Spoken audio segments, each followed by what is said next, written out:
सलाम, नमस्ते, good evening, सत श्री अकाल दोस्तों।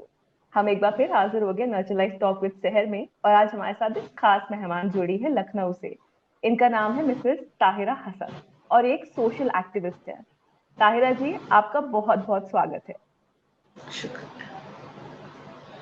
तो ताहिरा हसन जी के बारे में मैं कुछ आपको बता देती हूँ। पिछले 22 सालों से एक सोशल एक्टिविस्ट है और इनकी जंग सोशियो पॉलिटिकल और इकोनॉमिक जस्टिस के खिलाफ लगातार जारी है। ताहिरा, हम आपके बचपन से शुरू करते हैं अब। तो बिल्कुल। ताहिरा, आपकी शुरुआत कहाँ से हुई? कहाँ परवरिश हुई, कहाँ पैदाइश हुई? जी,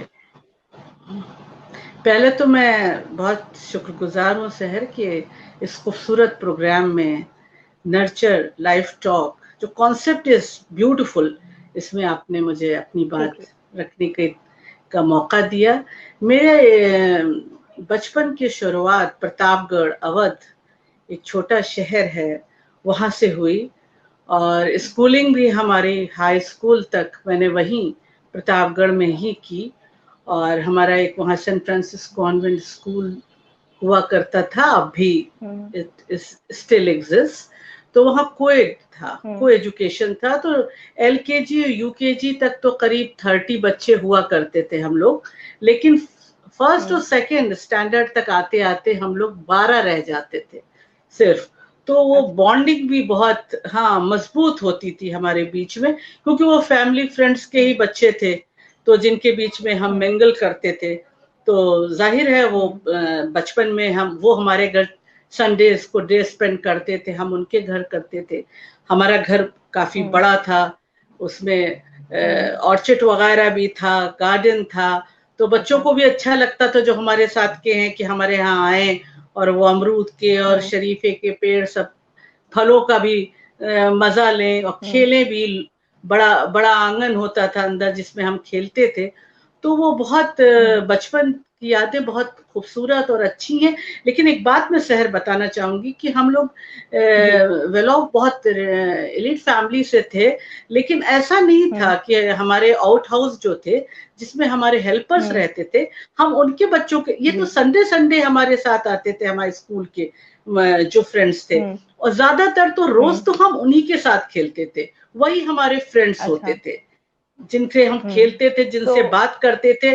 तो काफी हद तक हम उनकी जिंदगी के हम्म। बहुत करीब थे बचपन से।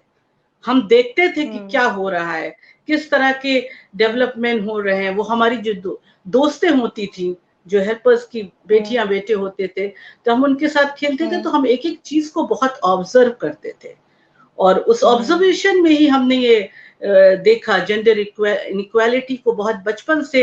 हम समझ नहीं पाते थे, फिफ्थ में और फोर्थ में बच्चा क्या समझेगी बच्ची, लेकिन ये है कि उसको हम अपनी माँ से सवाल करते थे कि ऐसा क्यों है। हम्म। और इनइक्वालिटी के बारे में भी हम सवाल करते थे। और हमारे घर का माहौल प्रोग्रेसिव था, तो जाहिर है हमारे फादर हमारे हर सवाल का जवाब बहुत खूबसूरती के साथ देते थे, बिना नाराज हुए, बिना गुस्सा हुए। हमारी मम्मी तो कभी कभी कह देती थी कि तुम तो बस सवाल पे सवाल ही दागा करती हो, लेकिन हमारे फादर जो थे वो बहुत कायदे से जवाब देते थे। जैसे हमारी एक हेल्पर थी, उसकी बेटी की शादी हाँ। हुई, तो वो उसके बाद वापस हम्म। आ गई, और फिर हमारी माँ के पास आके उसने कहा कि बेगम साहिबा हम्म। ये वापस आ गई, हम लोग डांट के कह रहे हैं जाओ, ये कहती है कि मार पीट हम्म। कर रहे हैं वो लोग, तो इसको तो अच्छा। एडजस्ट करना, मतलब उन्होंने कहा करना चाहिए। तो मैं हम्म। बैठी छोटी सी सुनती रही। फिर उसके बाद मैंने अपनी माँ से पूछा हम्म। कि क्यों इसे करना हम्म। चाहिए एडजस्ट, क्यों उसको हम्म। नहीं करना चाहिए इसके हस्बैंड को। तो मेरी माँ ने बताया कि हम्म। अभी सोसाइटी में इतनी बेदारी नहीं है, ये सब लड़कियों से एक्सपेक्ट हम्म। किया जाता है। लेकिन मेरे फादर बैठे हुए थे, शाम की चाय पी रहे थे, तो उन्होंने कहा कि बेटा इसके लिए हम लोगों को, यानी कि तुमको आगे बढ़ के हम्म। सोचना होगा, कुछ करना होगा, बेदारी लाना होगा। ये जब बच्चियां ही उठ के खड़ी होंगी तो ये बेदारी आएगी, ये चीज हल्के हल्के चली जाएगी।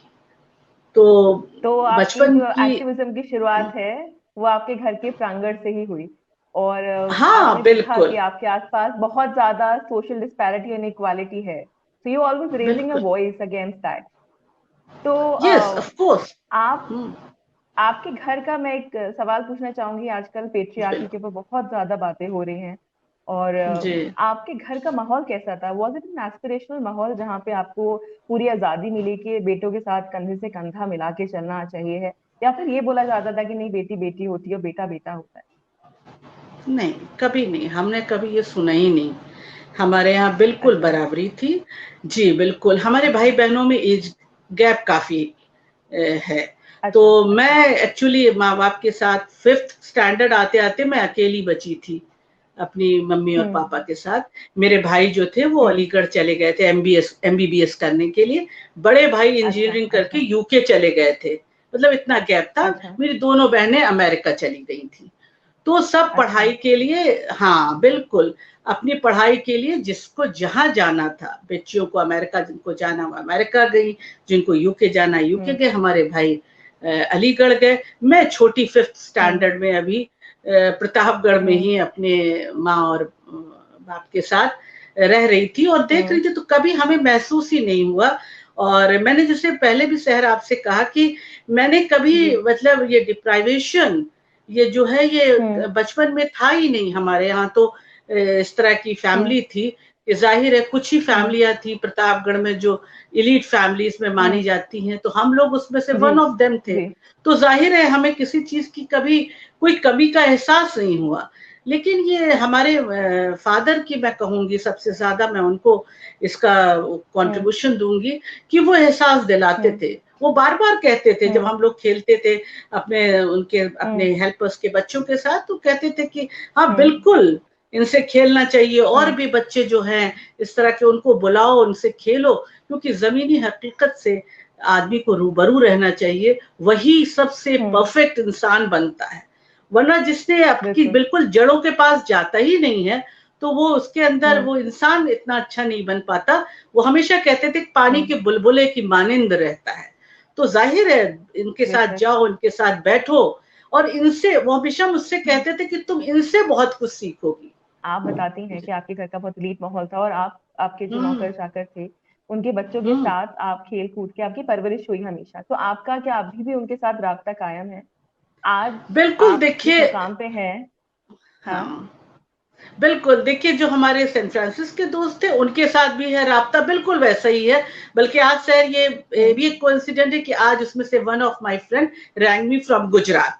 वो गुजरात में सेटल है, अच्छा। कि स्कूल में प्रिंसिपल है। उसने हाँ। मुझे फोन करके आज हम लोग बात किया, गप्पे मारी। और हमारी जो ये अच्छा। मेट्स की जो हेल्पर्स की लड़कियां लड़के थे उनसे भी हमारा राब्ता था। और बड़ा अफसोस है कि अभी एक हमारी जो हमको मतलब बराबर हमारे साथ ही खेलती थी, बड़ी हुई, वो उसका इंतकाल हो हम्म। गया 1 साल ओहो। पहले। लेकिन उसकी बेटी अभी मौजूद है। हम्म। तो मैं उसके टच में हम्म। रहती हूँ। और एक हम्म। बच्ची और थी जो हमारे घर में थी, उसकी शादी हो गई सुल्तानपुर में। तो ऐसा नहीं है, उनका वेयर अबाउट्स वो सब कुछ हमें हम्म। आज भी है, हम्म। क्योंकि हम उनके साथ बहुत खेले है ना। हमने पतंगे भी हम्म। उड़ाई है। पहले हम जब वाह। नए नए पतंग उड़ाना सीख रहे थे तो छुड़ैया हाँ हाँ। कहते हैं उसमें, तो वो पहले थोड़ा ही है, करना बिल्कुल। सीखा।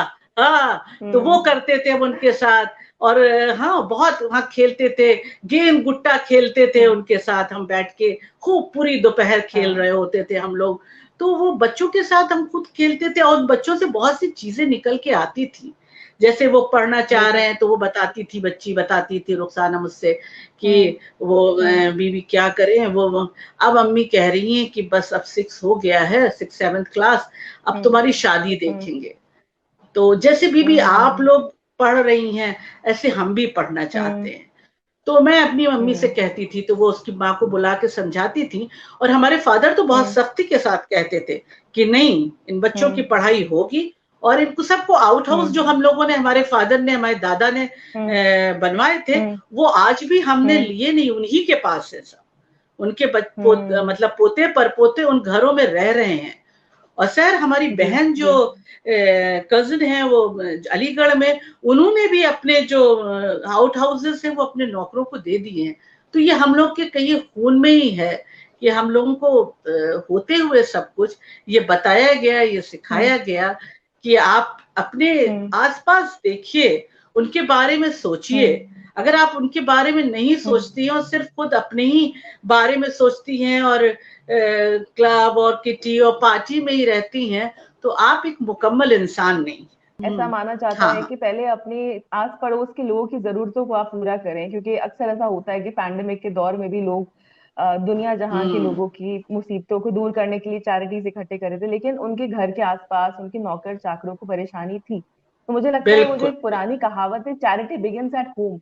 तो हर इंसान अपने बिल्कुल। अगर घर के इंसान की तकलीफों को पढ़ना सीख जाए और उन तकलीफों को दूर करना सीख जाए, तो वाकई में ये दुनिया कितनी मुकम्मल और कितनी खूबसूरत बन जाएगी। ताहिरा, मैं जानना चाहती हूँ कि आपके शहर में कैसा माहौल था लड़कियों के लिए? क्या वहाँ पे ख्वाब देखने की आजादी थी आपको? वहाँ पे पिक्चर हॉल जाते थे आप लोग? मतलब कैसी थी ताहिरा? क्या जो टीनेज का टाइम था, हाउ वाज इट? ताहिरा की टीनेज कैसी थी? हाँ खुद जानना शहर चाहती हूँ। शहर, ये आपने बहुत अच्छा सवाल किया। देखिए वहाँ ये माहौल नहीं था मेरे वक्त में, मैं जो बता रही हूँ अच्छा। आपको, ये 1970 778 तक, जब मैं अच्छा। 9th क्लास में थी, तो वहाँ पे बहुत हम्म। पिक्चर विक्चर हॉल में जाने का मतलब नहीं था माहौल कि लोग जाते थे। अच्छा। और हम्म। लेकिन हम लोग कभी कभी जो है वो जाते थे, कभी कभी हमारी माँ हम लोगों हम्म। को लेके जाया करती थी, मुझको हम्म। लेके कि पिक्चर, क्योंकि हम्म। जाहिर है हम ही थे वहां रहते थे, तो हमको ही लेके वो हम्म। पिक्चर हॉल जाया करती थी और दिखा लाती थी, जैसे हाथी हम्म। मेरे साथी वाथी पिक्चरें जब हम फिफ्थ हम्म। सिक्स हम्म। में थे तो दिखा लाई थी जाके। हम्म। तो इस तरह से पिक्चरें वो हम्म। जाके हमें दिखा देती थी। लेकिन हाँ ये जरूर हम्म। था कि हम लोग तो ख्वाब देखते थे, हम लोगों को पढ़ने की भी हम्म। इजाजत थी, ख्वाब भी देखने की। लेकिन हम्म। ज्यादातर हमारी दोस्तें जो थी, जो ठीक ठाक फैमिली से हम्म। भी थी मैं कहूंगी, उन्हें भी ख्वाब देखने हम्म। की इजाजत नहीं थी उस वक्त प्रतापगढ़ में। ये बिल्कुल सही हम्म। बात है कि वो भी हम्म। चाहती थी कि खुले आसमान में परवाज करें, पढ़ें। जैसे हम्म। मेरे साथ बहुत सी लड़कियां थी जो आफ्टर हाई स्कूल जाना चाहती थी दूसरे शहरों में हम्म। पढ़ने, इलाहाबाद। हम्म। तब अली हम्म। प्रतापगढ़ से ज्यादातर लोग इलाहाबाद यूनिवर्सिटी ही जाया करते थे, इलाहाबाद जाना हम्म। चाहती थी, और कुछ फैमिलीज अलीगढ़ भेजती थी। लेकिन फिर वही बात हम्म। होती थी कि नहीं, भाईजान को भेज देंगे, इनको नहीं भेजेंगे। तो ये बात हम्म। थी सभी, मतलब ये कोई, मैं नहीं कहूंगी कि सिर्फ ये मार्जिनलाइज क्लास की हम्म। बात है, जहाँ पे तो डिप्राइवेशन भी हम्म। होता है, ऐसा नहीं है। ये पढ़े हम्म। लिखे लोगों में भी उस वक्त ये सोच थी कि यहीं पढ़ेंगी, हम्म। डिग्री कॉलेज है उससे पढ़ लेंगी, और क्या करना हम्म। है ज्यादा लड़कियों को बहुत पढ़ के। तो मैं आपसे पूछना चाहती हूँ कि एक सोच है इंडिया में कि मतलब बेटियों की पढ़ाई पे पैसे ज्यादा क्यों जाया करना, क्योंकि उनकी फिर शादी भी करनी है, शादी के खर्चे भी उठाने हैं। आज तक भी ये सोच हमारे इंडियन मासेस के साथ जुड़ी हुई है। तो मुझे लगता है आपने इस पर भी काफी सारा काम किया है, तो हाँ इसके नहीं बारे में कुछ बिल्कुल, मैंने बताइए बहुत, ताहिरा। जी जी बिल्कुल किया है। और ये सोच पहले भी थी कि लड़कियों को भाई क्यों इस हम्म। पे पैसे इतने स्पेंड करने, क्योंकि उनको भाई डावरी भी देनी है। देखिए डावरी जो है, मैं बार बार हम्म। कहती हूँ, एक ऐसा सिस्टम, हम्म। ऐसी कुप्रथा है जो हमको सेकंड क्लास हम्म। सिटीजन बनाती है। शुरू से लड़कियों बिल्कुल। को जो अपने घर में ही उनको हम्म। इनइक्वालिटी झेलना पड़ता है। ये मैंने खुद देखा अपनी बिल्कुल। फ्रेंड्स के साथ जो पहले थी हमारे स्कूल के जी। टाइम में। तो मैंने देखा उनको, हम्म। बहुत अच्छी थी, मैं तो बिल्कुल साफगोई से आपके इस प्रोग्राम में कहूंगी मुझसे भी अच्छी थी पढ़ाई में, लेकिन उनको मौका नहीं जी। मिला शहर, है ना, क्योंकि हम्म। वो बार बार होता था अगर एग्जाम हो रहा है या कुछ है, तो हम्म। जाहिर है हम लोग कोविड में थे, तो भाई बहन दोनों भेज तो रहे थे वो सेंट हम्म। फ्रांसिस में, लेकिन वो था हम्म। कि हम्म। बेटी को उठाती थी, माँ ही उठाती थी कि आओ कोई हम्म। गेस्ट आया, रिलेटिव आया, हमारी थोड़ी सी हेल्प करो। हम्म। लेकिन बेटे को मदद डिस्टर्ब कर नहीं दो, किया बिल्कुल। जाता था। हाँ बिल्कुल जाहिर है, तो बिल्कुल। बेटा बेहतर करता था, और बाहर अगर भेजना है, बेहतर पढ़ाई कराना है, हम्म। तो जाहिर है बेटे को ही हम्म। कराते हैं। तो मैं आज भी हम्म। कहती हूँ कि ये लड़ाई जो हम लड़ रहे हैं बहुत नहीं बदला है।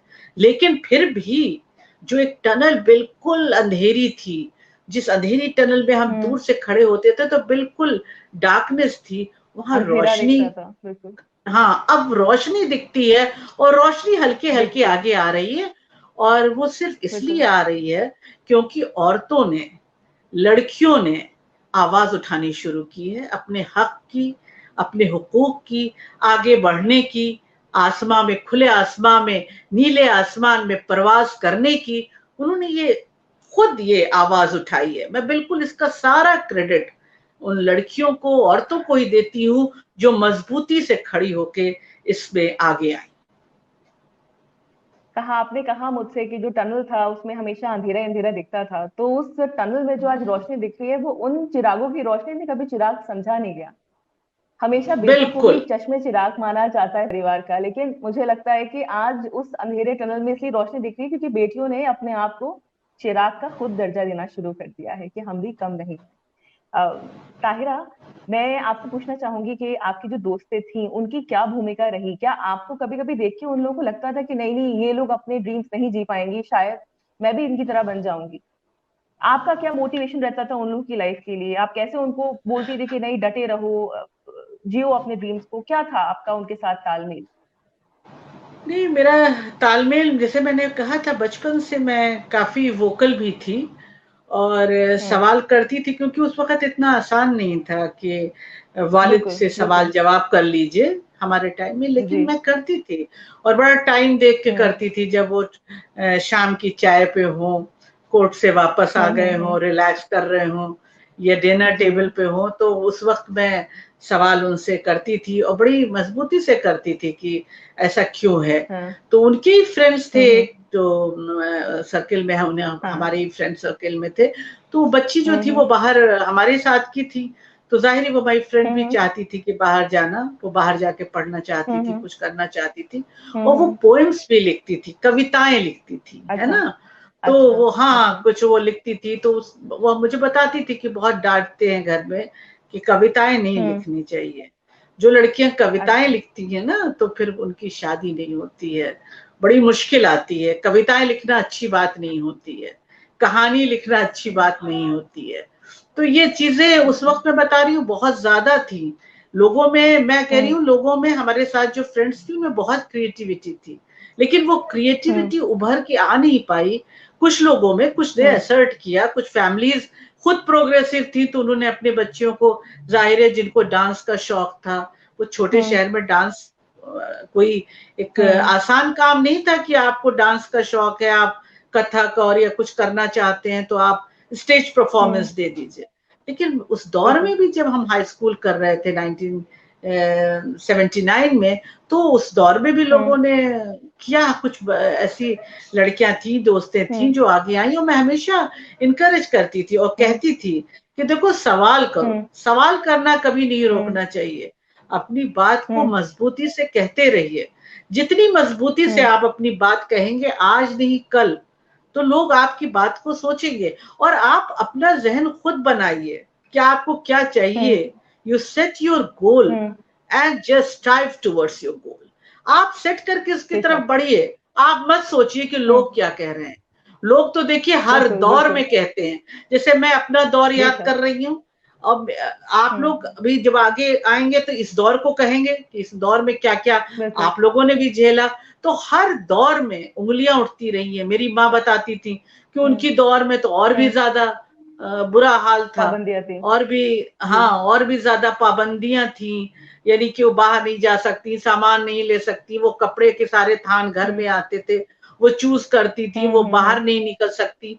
मतलब ये दौर था। तो उन तमाम हम्म। दौरों को तोड़ते हुए हम लोग, जिसे मैं कहना चाहती हूँ कि तमाम जो कल्चरल जंजीरें हैं, जिनको कहते हैं रूढ़िवादी बेशक बेशक। जो संस्थाएं हैं, बेशक। उनको तोड़ना बहुत जरूरी है, मैं बार बार कहती हूँ।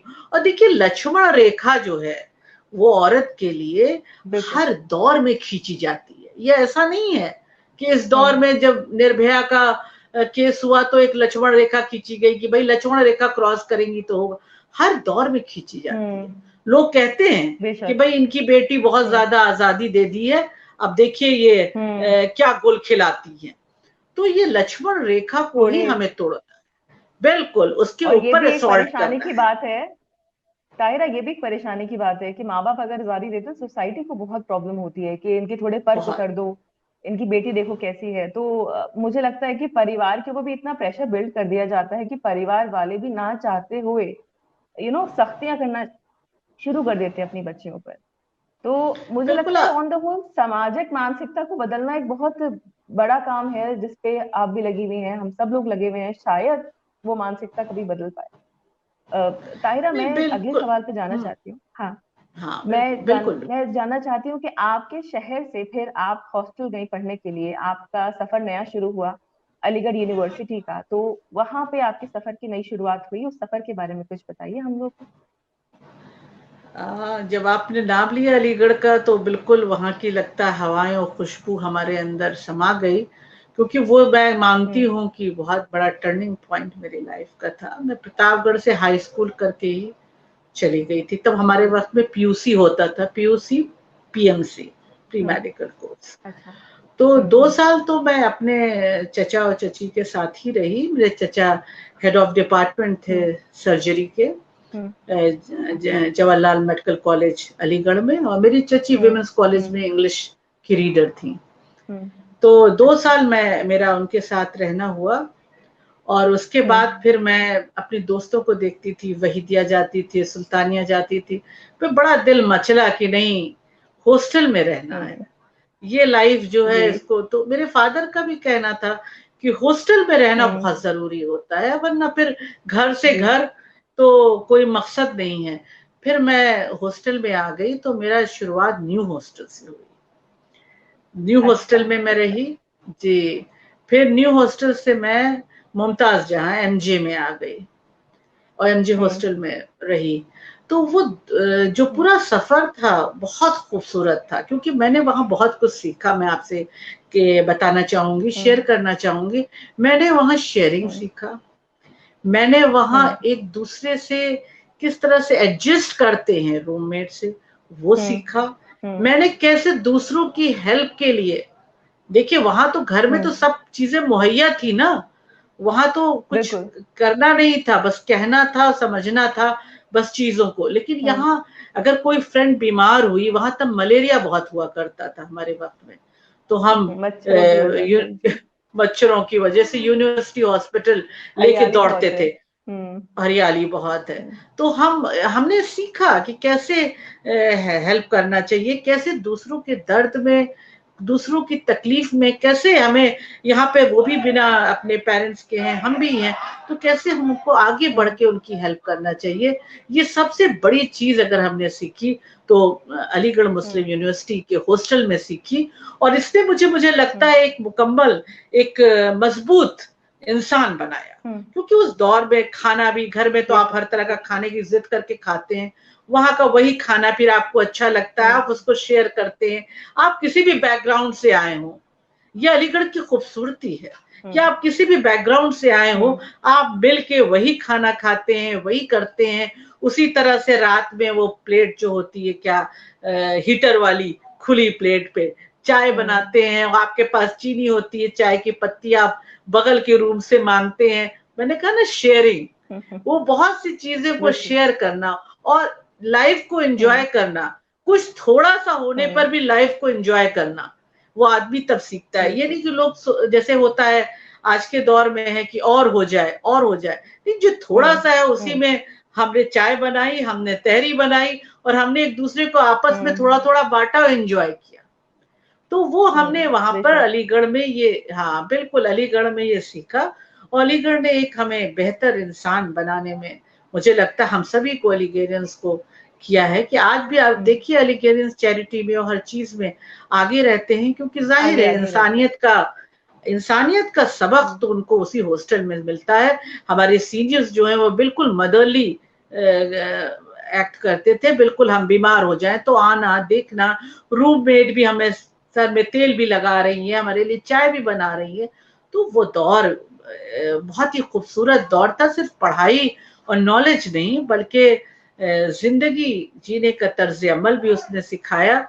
और सबसे खूबसूरत बेशक। चीज जो उसने सिखाई, वो ये सिखाई कि किस तरह से आगे बढ़ने के लिए हम एक हम्म। मिल के ज्वाइंटली कैसे बढ़ सकते हैं। जैसे हम लोग जब मिल के पढ़ाई करते थे, कहते हैं ना ज्वाइंट स्टडी, हम्म। कंबाइंड स्टडी करते थे, जी जी, तो कंबाइंड स्टडी। क्वेश्चंस को हम जी। डिस्कस करते थे आपस में, है ना। हम्म। तो किसी का आंसर ये है, ये हमने अपना बताया, फिर हम मिल के वो करके जाके टेस्ट देते थे। तो वो एक बहुत खूबसूरत चीज थी। और शहर में एक बात कहना चाहती हूँ कि सबसे ज्यादा हम्म। जो मुझे याद है अलीगढ़ का, वो कैंटीन हुआ करती थी हमारे वक्त में, अब भी है। तो वहां पे मुंशी जी की वो कड़क आवाज मुझे आज तक याद है। जब हम लोग चाय पीने जाते थे तो वेटर से एक लिमिटेड शक्कर देते थे वो। तो अगर हम लोग ज्यादा शक्कर कहते थे, भैया थोड़ा सा ज्यादा ला के दीजिए भाई, तो वहीं से वो चश्मे के नीचे से झांक के देखते थे, बीबी आप लोग बदलेंगी नहीं। और वो आवाज मेरे कान में, मेरे जहन में आज तक बिल्कुल फ्रेश है। और वो बिट्टन भाई की दुकान जो हमारे लिए मॉल हुआ करती थी, मैं तो कहूंगी मॉल से भी ज्यादा हमारे लिए प्रेशियस थी वो दुकान, जहां पे आज भी हमारा आना मौजूद है जाना। जी वो जी, आज भी आज मौजूद भी है। मौज। ताहिरा, ताहिरा कहा, आपने जो बात कही उससे मैं कहना चाहूंगी कि ये एक तहजीब हुआ करती थी कि आंख का इशारा भापना बच्चों को सिखाया जाता था। कि नजर के बिल्कुल। इशारे से भाप जाओ कि आपने कब किसको अफसुर्दा कर दिया है, कब किसको आपने गुस्सा दिला दिया है, और वहीं पे बात को खत्म कर दो। ताहिरा, मैं आपसे एक जानना चाहूंगी कि 12th के बाद फिर आपने किस स्ट्रीम को चुना? घर का इन्फ्लुएंस होता था, प्रेशर होता था कि डॉक्टर बनना है, सिबलिंग्स डॉक्टर हैं, या फिर क्या बनना है, या फिर आपको आजादी थी कि आपको आर्टिस्टिक अपना करियर नहीं चूज करना है, जो करना है कर सकती हैं, क्या था? नहीं, बिल्कुल बिल्कुल प्रेशर नहीं था, क्योंकि मैंने पीएमसी भी इसलिए किया था, प्री मेडिकल कोर्स पीयूसी के बाद, कि उसमें हमारी दोस्तों ने ज्वाइन किया था वो कोर्स। हम्म। तो मैंने भी किया था, हम्म। सिंपल हम्म। बीएससी पीएमसी ना करके हम्म। मैंने पीएमसी को ज्वाइन किया था। तो इसलिए किया था हम्म। कि वहां दोस्तें हैं और हम उनके साथ वो साल गुजारना चाहते थे। तो मेरा बिल्कुल हम्म। कोई वो नहीं था, भाई डॉक्टर थे, हम्म। लेकिन मेरा नहीं था कि मैं मेडिकल में जाऊंगी या इंजीनियरिंग में जाऊंगी। अच्छा। मुझे केमिस्ट्री बहुत पसंद थी, हम्म। लेकिन मेरे अच्छा। पास एक ये था, हाँ, इनऑर्गेनिक और ऑर्गेनिक मुझे दोनों पसंद थी। लेकिन जब मैं बीएससी में अच्छा। आते आते, मेरी टीचर हुआ करती थी हम्म। प्रीति भट्टाचार्य, तो वो ऑर्गेनिक हम्म। केमिस्ट्री पढ़ाती थी, शाइस्ता आपा और प्रीति अच्छा। भट्टाचार्य।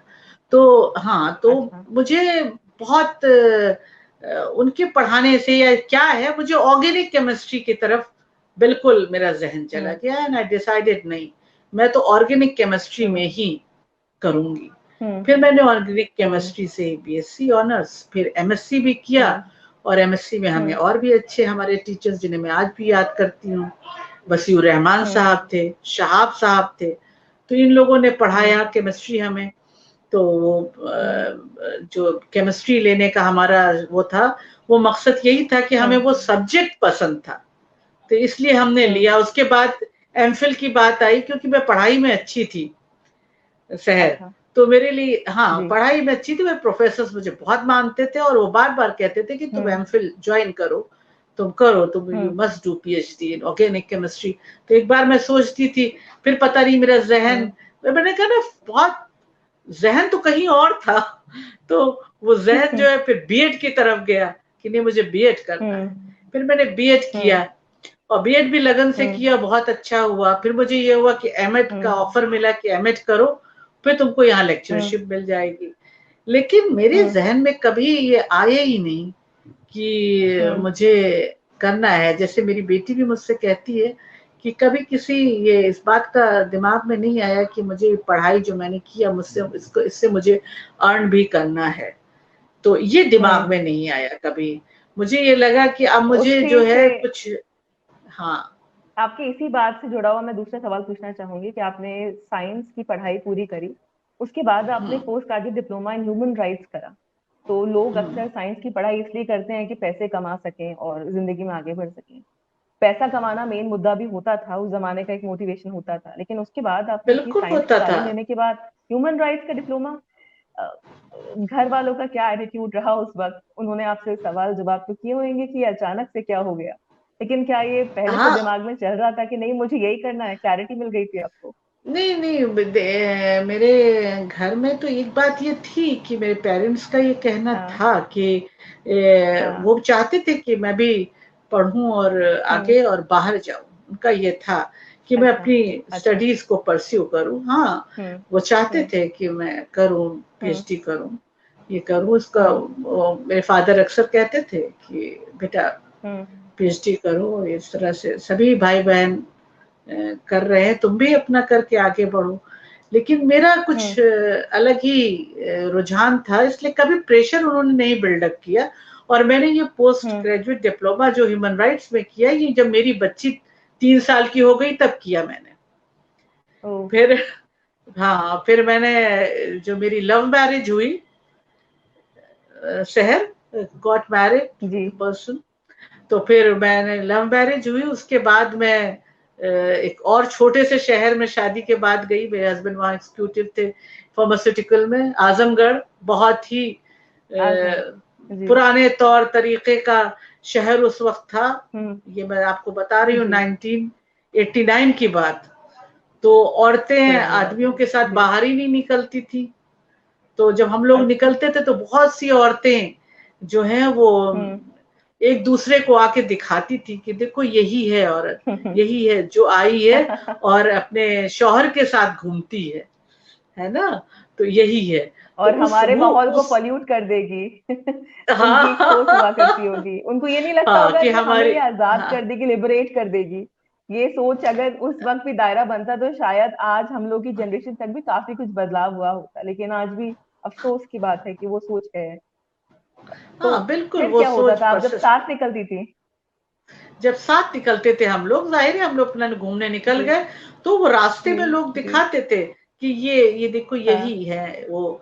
अच्छा, तो मेरे उस जमाने में मुझे शौक ज्यादा इस तरह की चीजों का नहीं था, मेरे कान वान नहीं छिदे हुए थे, तो वो कहते थे देखो यही औरत है जिनके कान नहीं छिदे हैं, नाक नहीं छिदी है।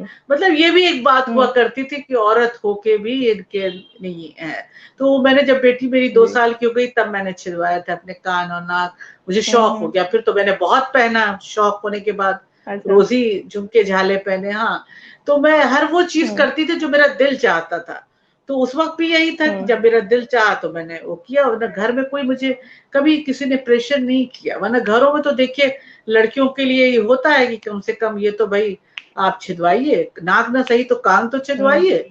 लेकिन हमारे यहाँ कभी किसी ने, माँ हमेशा कह देती थी मम्मी की करा लो भाई, लेकिन ये है कि हम कहते थे नहीं भाई हमें नहीं कराना है, तो बस बात खत्म जब हो मौका जाती आएगा थी। तो करा लेंगे। हाँ ताहिरा, मैं आपसे हाँ आपने करा। जो बताया मुझे कि वहां पे जिस तरह का रवैया था औरतों का, तो उसके बाद फिर आपने अपनी, जब 3 साल की आपकी बेटी थी और आपने डिप्लोमा करा ह्यूमन राइट्स में, उसके बाद आप एक्टिविस्ट बनी और आपने कई मुद्दों पे आवाज उठाई। तो हमारे ऑडियंसेस को बताइए कि किन मुद्दों पे आपने आवाज उठाई। हाँ सर, मैं एक बात और छोटी सी बताना चाहती हूँ आजमगढ़ से जी जुड़ी, बेशक। कि जब मैं आजमगढ़ में थी तो हमारा सर्कल था, जाहिर है हमारे हस्बैंड फार्मास्यूटिकल में एग्जीक्यूटिव थे, और वहां पे बहुत से डॉक्टर्स का ग्रुप था, और एक्चुअली हमारी एक फ्रेंड अलीगढ़ की गायनेकोलॉजिस्ट भी थी वहां पे। तो हम लोगों ने एक ग्रुप बनाया था, हाँ था, तो उसमें हम मिंगल करते थे। तो हमने वहां एक चीज महसूस किया जब अपने फ्रेंड्स के पास बैठते थे, कि वहां पे ट्यूबरकुलोसिस बहुत बहुत ज्यादा है। अच्छा। और अभी भी है, हाँ बहुत ज्यादा है, रिमोट एरिया में भी।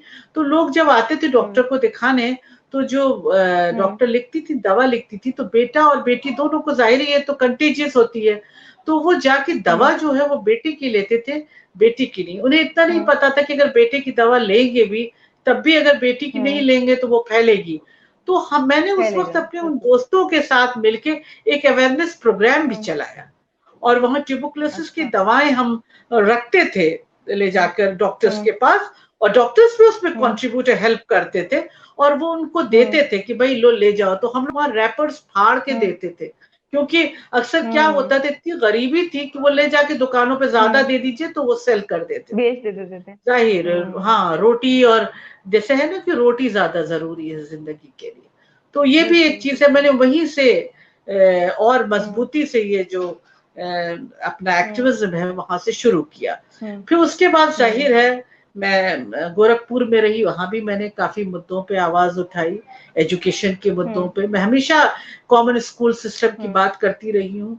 मैं हमेशा कहती रही हूँ कि एक सा एजुकेशन होना चाहिए, प्यून का बच्चा और ऑफिसर का बच्चा एक स्कूल में पढ़ना चाहिए, जिससे कि हैव नॉट का ये गैप खत्म हो। इससे कोई फायदा नहीं कि आप बच्चों को इस तरह से करें। मैंने लखनऊ में जब मैं आई तो मैं चिकन वर्कर, जरदोजी और कामदानी वर्कर, इसी लखनऊ में कामदानी वर्कर, औरतों को कम पैसा और आदमियों को ज्यादा मिलता है। 1 तोला का, 1 तोला में 50 तार होते हैं। तो मैंने उसकी लड़ाई भी लड़ी उनके साथ मिलके, चिकन वर्कर्स की भी लड़ी की, जो ये मिडिल मैन उनका एक्सप्लॉयटेशन करता है, इसको बिल्कुल रोका जाना चाहिए। इससे उनको कुछ मिलता नहीं है उन बेचारियों को। और वीवर्स के लिए मैं खुद मऊ गई, जब मैं आजमगढ़ में थी तब भी गई और लखनऊ से भी गई वीवर्स के बीच में, और मैंने देखा वहां किस तरह से उनका लूम वगैरह बिल्कुल सब बंद हो रहा है और रॉ मटेरियल महंगा है, सब्सिडाइज इलेक्ट्रिसिटी नहीं है। तो मैंने एक बात भी रखी कि किस तरह से इनको प्रमोट कर सकते हैं आप ट्रेड फेयर की तर्ज पर। मतलब यूपी में आप बड़े बड़े शहरों में मेले लगाइए और डायरेक्ट सरकार इनका सामान को लेके सरकारी दुकानों से बेचे। और मैंने sexual harassment at work place, मैं जल्दी थोड़े थोड़े में बता रही हूँ टाइम की वजह से, कि sexual harassment at work place पे भी काम किया और देखा मैंने कि औरतें बहुत बार जो सेक्सुअल हैरेसमेंट उनका वर्क प्लेस पे होता है उसको नहीं कंप्लेंट करती, क्योंकि वो डिपेंड कर रही होती हैं सैलरी पे या इंटायर फैमिली कर रही होती है, या तो अगर कुछ बोल भी देती हैं तो लोग उन्हीं को कहते हैं, उन्हीं का कैरेक्टर असोसिएशन होता है। और उसके बाद निर्भया में हम लोगों ने, सभी ने, बहुत से एक्टिविस्ट ने मिलके जस्टिस वर्मा कमेटी में इनपुट्स दिया, और मतलब वो बहुत खुशी का माहौल था कि बहुत से इनपुट्स हमारे जस्टिस वर्मा ने अपनी कमेटी में शामिल किए। तो सेक्सुअल वायलेंस एक्ट जो बना उसमें हम एक्टिविस्ट के मैक्सिमम जो हमने रिकमेंडेशंस दिए थे वो सब उसमें शामिल हैं और बहुत मजबूत एक्ट बन के आया।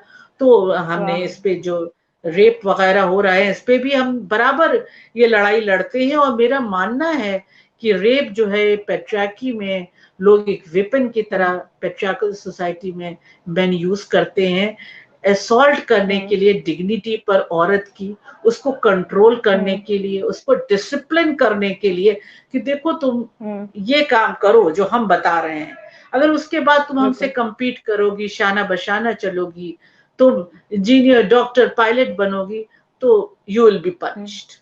लेकिन हमारी लड़कियों और हमारी औरतों को मैं सल्यूट करती हूँ कि उन्होंने कह दिया कि हमें ये पैट्रियार्कल गाइडलाइन नहीं चाहिए, हम इसको रिजेक्ट करते हैं। हम गवर्नमेंट से कहते हैं कि गवर्नमेंट, कोर्ट, पुलिस और अदर इंस्टीट्यूशंस हमारे साथ खड़े हों और हमें बेखौफ आजादी दें। ताहिरा, आपसे मैं एक लाइन में पूछना चाहूंगी कि सबसे ज्यादा इम्पोर्टेंट मुद्दा जो आपको लगता है जिस पे आपने आवाज उठाई और आपको सबसे ज्यादा फक्र महसूस हुआ उस पर आवाज उठा के, उसके बारे में बस एक लाइन में बता दीजिए। हाँ, निर्भया पे मैं बता रही हूँ, जो हमने इनपुट दिए वो जस्टिस वर्मा कमेटी में एक्सेप्ट किए गए। मुझे, मेरे लिए बहुत खुशी का वो टाइम था जब एक मजबूत कानून आया है, बहुत फक्र की बात थी। और निर्भया बहुत हीनियस क्राइम था, और जब उसको मैं लास्ट तक उस पर करती रही, डिबेट्स और सब चीज में लड़ती रही, जब उसको सबको पनिश कर दिया गया तब मैंने आशा जी को भी कॉन्ग्रेचुलेट किया, निर्भया की मदर को, उनकी हिम्मत को, उनके हौसले को सलाम किया, और मुझे भी बहुत खुशी हुई। उस एक लंबा केस चला लेकिन हम जीत गए। बेशक जीत हुई आपकी, हम सब की जीत हुई, हर लड़की की जीत हुई। बिल्कुल बिल्कुल। ताहिरा, अगला सवाल है कि आपकी एक लाइफ, आपकी जिंदगी का एक लाइफ चेंजिंग मोमेंट कौन सा रहा है? एक इंसिडेंट जिसने आपकी लाइफ को डिफाइन करा और लाइफ को बदला, अच्छे के लिए, बुरे के लिए, जो भी। देखिए, मेरा लाइफ चेंजिंग इंसिडेंट तो वही रहा कि जब आफ्टर मैरिज मैं आजमगढ़ गई, तो आजमगढ़ में मैंने जो जेंडर इनइक्वालिटी देखी, बहुत ज्यादा मैंने देखा कि जो लड़कियों को बहुत, जबकि वहाँ पे कॉलेजेस वगैरह बहुत हैं, लेकिन जिस तरह से वहाँ औरतों के बारे में एक स्टीरियोटाइप की पूरी इमेज उनकी बनाई हुई है ना, जैसे कि कौन सी, एक होता है ना कि अच्छी औरत बुरी औरत है ना, इस तरह से बनाते हैं, कौन सी औरतें अच्छी है डिसाइड करता है। मैंने कहा पैट्रियार्की में इस तरह की वो होती है। तो उस वक्त मुझे बड़ी तकलीफ हुई जब पढ़े लिखे लोगों में भी मैंने इस तरह की सोच समझ देखी कि नहीं, लड़के और लड़की का फर्क देखा, और ये कि भाई क्या लड्डू चाहे वो जैसा हो, कहते हैं वो लड्डू होता है ना, वो मोतीचूर का, लड़कों के लिए इस तरह की कहावत, वो टेढ़ा मेढ़ा सही लड्डू है तो लड़कों। तो मुझे बड़ा अजीब लगा और मैंने वहां से काम किया, और मुझे टर्निंग पॉइंट में इसलिए कहूंगी क्योंकि मुझे बहुत खुशी हुई कि बहुत सी जो औरतें थी, बहुत सी औरतें जिनसे मैं मिक्सअप होती थी, बैठती थी, उनके साथ बात करती थी, मैं मीटिंग्स करती थी उनके साथ, उनमें बहुत सी औरतों में बेदारी आई। और जब मैं आजमगढ़ छोड़ के गोरखपुर और लखनऊ भी आ गई तो भी वो मुझे फोन करती थी कि बाजी मैं इस मुद्दे पे बोल रही हूँ, इस मुद्दे को मैं देख रही हूँ, मैं अपनी बेटी को पढ़ा के आगे ले जा रही हूँ। तो मुझे लगा कि भाई काम का मकसद तो यही है कि आप अगर थोड़े से लोगों में बेदारी लाएंगे ना तो वो औरों में लाएंगे, फिर वो औरों में लाएंगे। देखिए वो टर्निंग पॉइंट इसलिए मेरे लिए हुआ कि उसके बाद मुझे ये लगा कि हाँ कुछ चेंज आ सकता, अब मैं इसको पूरी तरीके से जिंदगी का मकसद बनाऊंगी और इसमें मैं कोशिश करूंगी, थोड़ा सा सही लेकिन जो मैं कर पाऊंगी वो थोड़े से लोग और लोगों को करेंगे, फिर और लोगों को करेंगे। जैसे कहते हैं ना कि वो जो कैंडल है वो रोशनी अपनी तो फैलाती है, वो कैंडल कोई जलाए, शहर आप जलाएं हम जलाएं, लेकिन वो जगह जो है वो तो रोशन होगी ना। तो इसी तरह से बेदारी आई लोगों में। देखिए अब आजमगढ़ भी बदला है, बहुत बेदारी आई है लोगों में, औरतों में खासकर लड़कियों में मैं देख रही हूँ कि बहुत बेदारी आई है। लड़कियों में, वहाँ की लड़कियों से मेरा भी तारुफ हुआ और वो लोग पढ़ रही हैं, आगे पढ़ रही हैं, कुछ करने का जज्बा बहुत रखती अच्छा हैं। लगता है।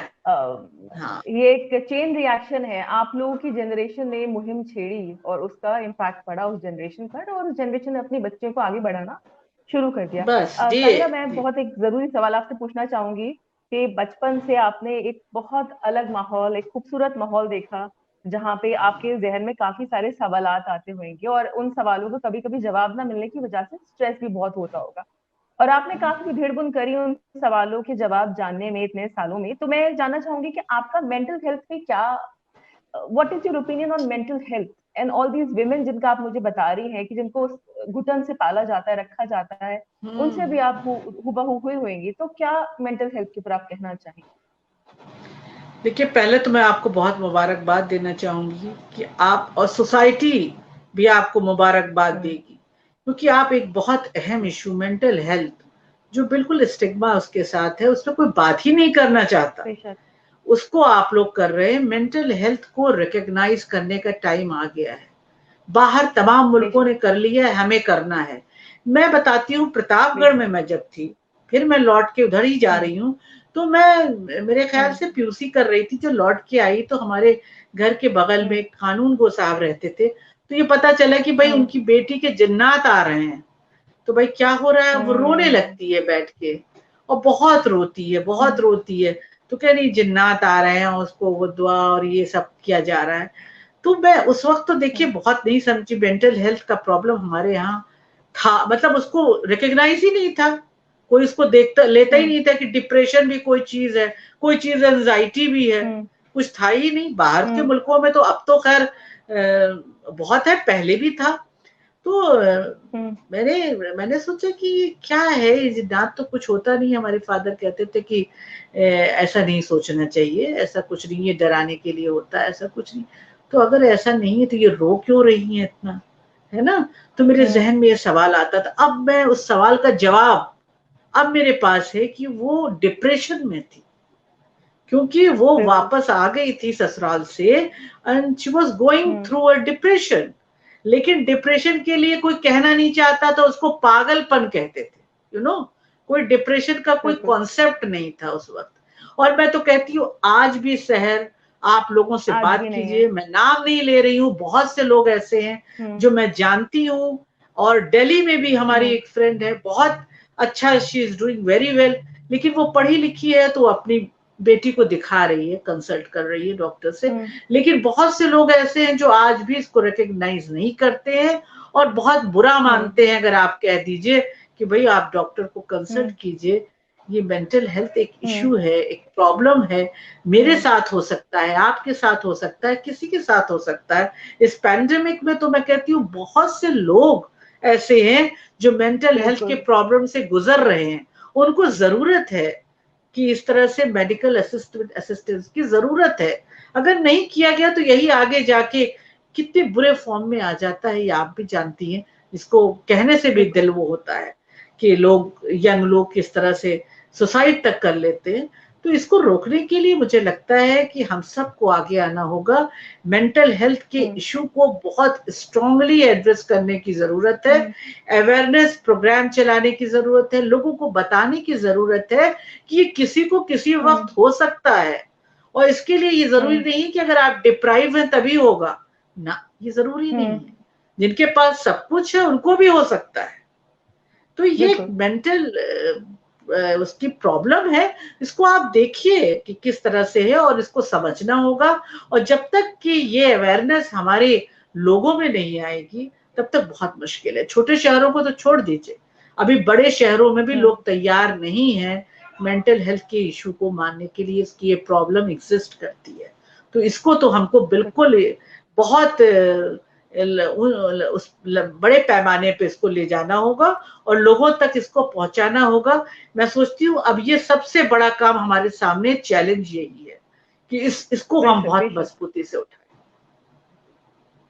ताहिरा, हमारे पास हमारा वक्त खैर खत्म ही हो चुका है। तो मैं बस एक खास मैसेज चाहती हूँ जो आप हमारे ऑडियंसेस को दें और उन्हें एक सीख दे जाएं अपनी कहानी से। आपकी कहानी बहुत खूबसूरत है, बहुत लोग को आपकी कहानी ने आज तक छुआ होगा। तो हमारे साथ जो लोग जुड़े हुए हैं उन तक आप कुछ कहना चाहें तो कह दीजिए। बिल्कुल, मैं अपनी बच्चियों से, यंग लड़कियों से, आप लोगों से, अपनी और जो महिलाएं हैं उनसे कहना चाहती हूँ कि देखिए, आप अपने पर पैदा कीजिए। गैर परों पे उड़ सकती हैं, हद से हद दीवारों तक, अंबर तक तो वही उड़ेगा जिसके अपने पर होंगे। और याद रखिए, कोई कैंची आपके पर को कतर नहीं सकती। इसलिए आप अपने पर पे उड़ने की, परवाज करने की, इस नीले आकाश को देखने के लिए तैयार हो जाइए।